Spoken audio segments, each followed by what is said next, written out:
ज्ञानतिमिरन्धस्य ज्ञानाञ्जनशलाकया चक्षुरुन्मिलितं येन तस्मै श्रीगुरुवे नमः। श्रीचैतन्यमनोभीष्टं स्थापितं येन भूतले स्वयं रूपः कदा मह्यं ददाति स्वपदान्तिकम्। श्रीकृष्ण चैतन्य प्रभु नित्यानंद श्री अद्वैत गदाधर श्रीवासदि गौर भक्त वृंद। हरे कृष्णा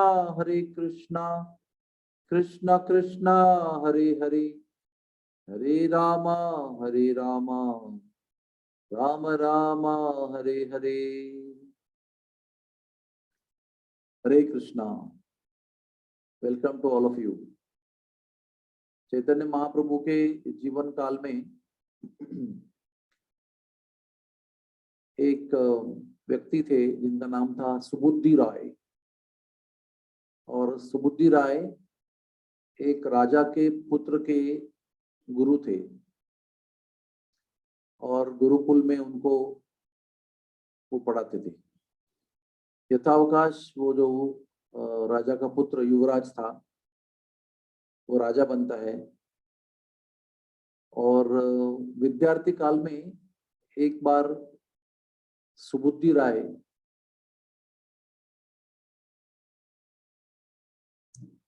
इस युवराज को कुछ गलती करने पर चाबुक से मारते हैं दंड के रूप में।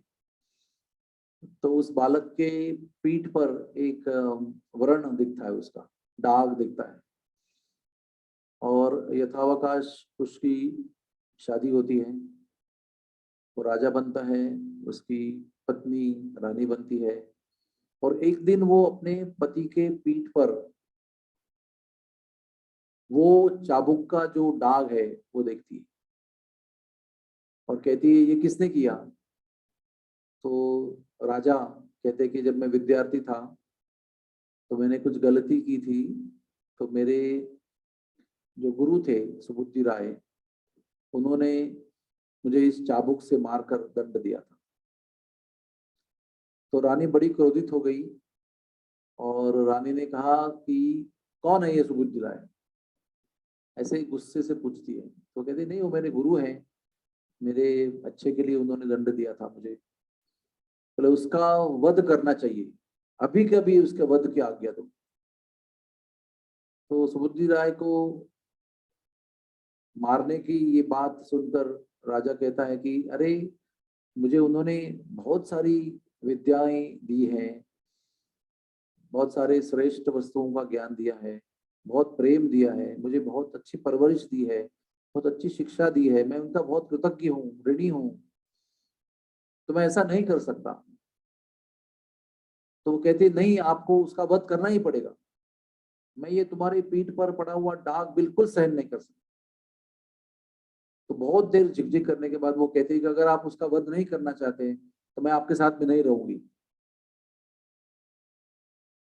तो फिर राजा विवश हो जाता है अपने पत्नी की आसक्ति की वजह से और फिर सोचता है कि क्या किया जाए, वध किए बिना वध कैसे किया जाए। तो वो सोचते हैं कि सुबुद्धि राय तो ब्राह्मण है, गुरु हैं, तो ब्राह्मण को अपनी जाति जो है वो अगर नष्ट होती है तो बहुत बड़ा, मृत्यु से भी अधिक दुख होता है। जैसे क्षत्रिय की अगर कीर्ति नष्ट की जाए, अपमान किया जाए, तो उसके लिए मृत्यु दंड से भी अधिक बढ़कर है। जैसे ब्राह्मण के लिए अपनी जाति, अपनी स्थिति, पोजीशन जो है वो नष्ट हो जाए तो बहुत भयंकर मृत्यु जैसा अनुभव होता है।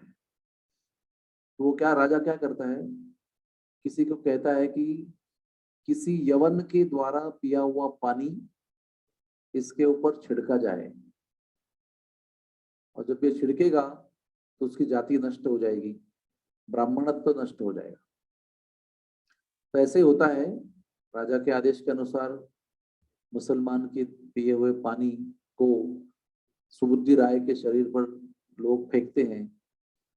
और उस समय, आज तो हम ये सब देख के हंसेंगे, लेकिन उस समय ये जाति वाति का नियम इतना भयंकर हुआ करता था कि किसी भी यवन के द्वारा आक्रमण होने के बाद वो यवन लोग हिंदुओं के मुख में मांस भरते थे, गौ मांस भरते थे, या खुद का पिया हुआ पानी फेंकते थे, या क्रिश्चियन लोग कुएं में पाव डालते थे, बटर ब्रेड डालते थे।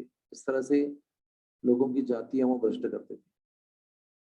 तो इसी प्रकार से जैसे ही ये मुसलमान के द्वारा हुआ पिया हुआ पानी सुबुद्धि राय पर छिड़का गया, तो सुबुद्धि राय को ब्राह्मण समाज ने भ्रष्ट कर दिया, जाति भ्रष्ट कर दिया, निकाल दिया।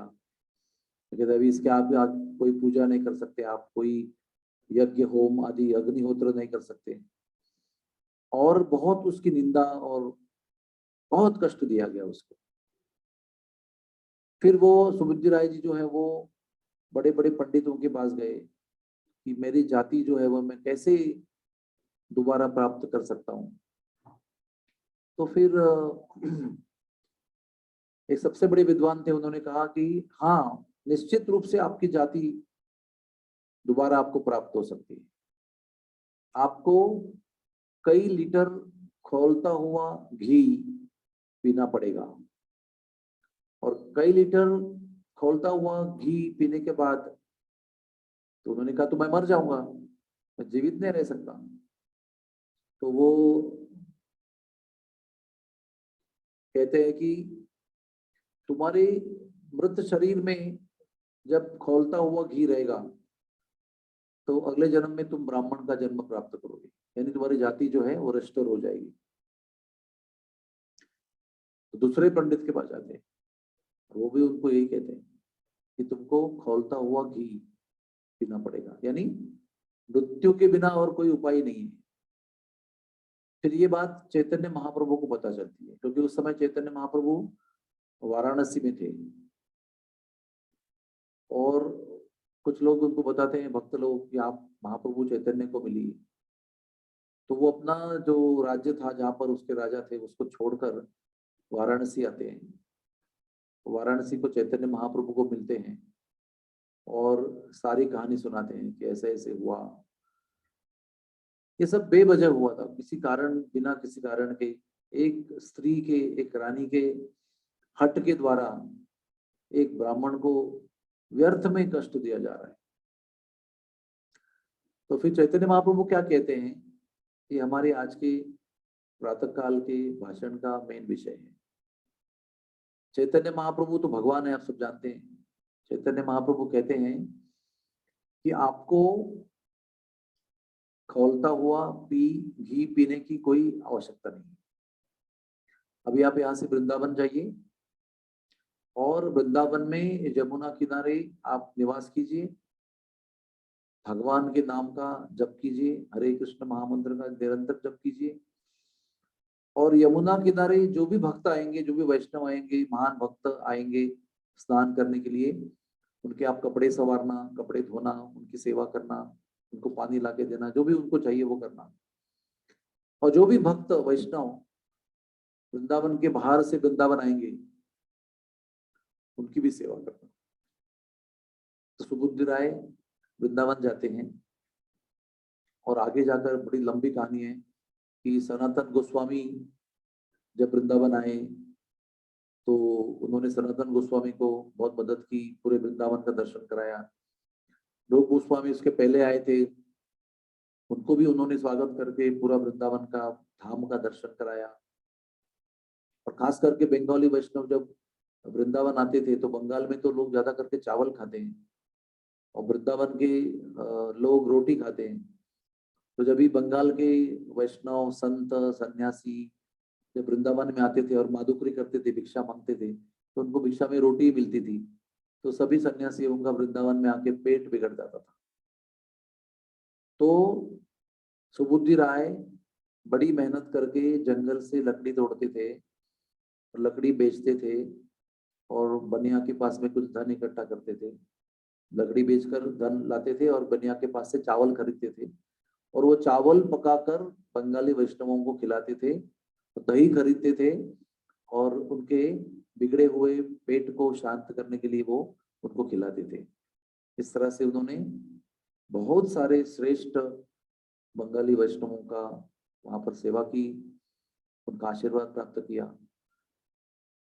तो बहुत सुंदर कहानी है ये कि हम लोग चाहे वास्तव में किसी भी क्या कहते हैं उसको, दोष से हम दूषित हो जाते हैं, if we feel that we are contaminated actually or fictitiously, अगर हम सोचते हैं कि हम दूषित हो गए हैं या हम वास्तव में दूषित हो गए हैं किसी दोष से, किसी पाप से, तो चैतन्य महाप्रभु के अनुसार उस तथाकथित या वास्तविक दोष का निवारण केवल दो चीजों से हो सकता है। वह है भगवान नाम का ध्यान पूर्वक जप और वैष्णवों की प्रामाणिक सेवा। जब हमारे जप से और वैष्णवों की प्रामाणिक सेवा से वैष्णव प्रसन्न हो जाते हैं तो भगवान की हम पर कृपा होती है और हमारा जीवन किसी भी प्रकार के दोष त्रुटि से मुक्त हो जाता है, पवित्र हो जाता है। ये बहुत सीधी सी बात है, हमने इस मंच पर भी कई बार बताई है, कई प्रकार से बताई है। ठीक है, जितनी भी बार बताएंगे इस बात का जो महत्व है वो अधिक बढ़ जाता है। सुबुद्ध राय की कहानी इतनी सुंदर है कि सुबुद्ध राय ने फिर अपना जो बहिष्कृत जीवन था उस पर तो लोगों ने बहिष्कार करके उनको जाति भ्रष्ट कर दिया था, लेकिन समाज की दृष्टि से जो जाति भ्रष्ट या पद भ्रष्ट या किसी भी प्रकार का भ्रष्टता प्राप्त करता है, भगवान की नजरों में, भगवान की दृष्टि में कोई भी भ्रष्ट नहीं होता अगर वो प्रामाणिक भक्त होता है। इसलिए हम कहते हैं कि जिसका कोई नहीं होता उसका भगवान होता है, जिसका कोई सहारा नहीं होता है उसका सहारा भगवान होता है। तो भगवान कभी भी हमें ब्राह्मण, क्षत्रिय, वैश्य, शूद्र, स्त्री, पुरुष, बालक, वृद्ध, युवा अवस्था, इस रूप में भगवान हमको नहीं देखते, या मनुष्य, पंछी, जानवर। भगवान तो हमें उनके अंश आत्मा के रूप में देखते हैं। इसलिए भगवान की दृष्टि में कोई भी जाति भ्रष्ट या पद भ्रष्ट या और कोई प्रकार का भ्रष्ट नहीं होता है। जो व्यक्ति भगवान का नाम लेता है और जो व्यक्ति अपना जीवन भगवान के भक्तों के, प्रामाणिक भक्तों के, वैष्णवों के, संतों की सेवा में, जो भी अपने पास पूंजी है, जो भी अपने पास साधन है, क्षमता है, उसके साथ वैष्णवों की सेवा करता है, भगवान उस पर प्रसन्न हो जाते हैं और इस विश्व के द्वारा दिया हुआ कोई भी शाप या कोई भी पद भ्रष्टता, कोई भी जाति भ्रष्टता उस पर प्रभाव नहीं करती है और उसकी आत्मा पवित्र हो जाती है और भगवान उससे संतुष्ट हो जाते हैं। हरे कृष्णा कृष्ण कृष्ण हरे हरे, हरे राम राम राम हरे हरे। अगर कोई किसी का प्रश्न है तो वो पूछ सकते हैं।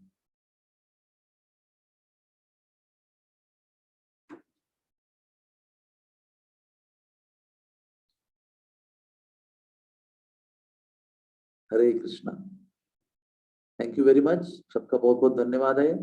सबको नरसिम्हा भगवान की जयंती की शुभकामनाएं। कोई कोई जगह पर आज नरसिम्हा जयंती मनाई जा रही है और मुंबई में और अनेक क्षेत्रों में कल मनाई जाएगी। तो दोनों तरफ से आपको शुभकामनाएं हैं, आज के लिए भी और कल के लिए। हरे कृष्णा, बहुत बहुत धन्यवाद।